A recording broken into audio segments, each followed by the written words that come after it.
महाभारत का युद्ध एक महाकाव्य है जिसमें क्षत्रिय धर्म, साहस और बलिदान का अद्भुत उदाहरण प्रस्तुत किया गया है। इस युद्ध में कौरवों द्वारा निर्मित चक्रव्यूह एक जटिल युद्ध नीति थी जिसे सिर्फ समझने वाले ही नहीं बल्कि उसमें घुसने और बाहर निकलने की कला में निपुण होना आवश्यक था। लेकिन इस जटिलता के बीच एक 16 वर्षीय बालक अभिमन्यु ने साहसिकता की अद्वितीय मिसाल कायम की। जब युद्ध भूमि में मौन छा गया और किसी को आगे बढ़ने की हिम्मत नहीं हो रही थी, तब अभिमन्यु ने एक अद्भुत निर्णय लिया। उसने न केवल चक्रव्यूह में प्रवेश किया बल्कि उसने यह भी कहा कि धर्म और कर्तव्य के लिए अपने प्राणों की आहुति देना उसके लिए सौभाग्य है।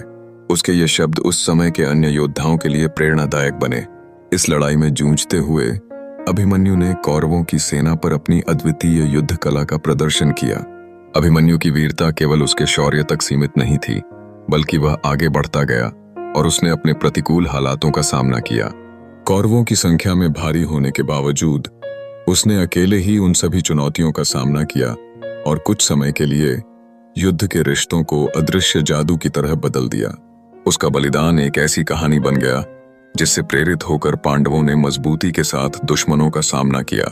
इस पूरे घटनाक्रम से हमें यह सीख मिलती है कि कभी-कभी जीवन की जटिलताओं का सामना करने के लिए हिम्मत और धैर्य की आवश्यकता होती है। अभिमन्यु की तरह हमें भी कभी हार नहीं माननी चाहिए। परिणाम चाहे कुछ भी हो, हमें अपनी जिम्मेदारियों के प्रति सजग रहना चाहिए। युद्ध जैसे जटिल क्षणों में भी अपने सिद्धांतों का पालन करना ही असली जीत है।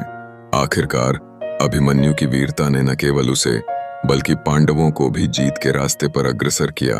अगर हम भी साहस और कर्तव्य की भावना को अपने जीवन का आधार लें तो किसी भी जटिलता का सामना कर सकते हैं। इसलिए याद रखें कि वास्तविक जीत हमेशा साहसी और धर्मी कर्मों में होती है। इस प्रेरणादायक कहानी से सीखने के लिए हमारे चैनल को सब्सक्राइब करें।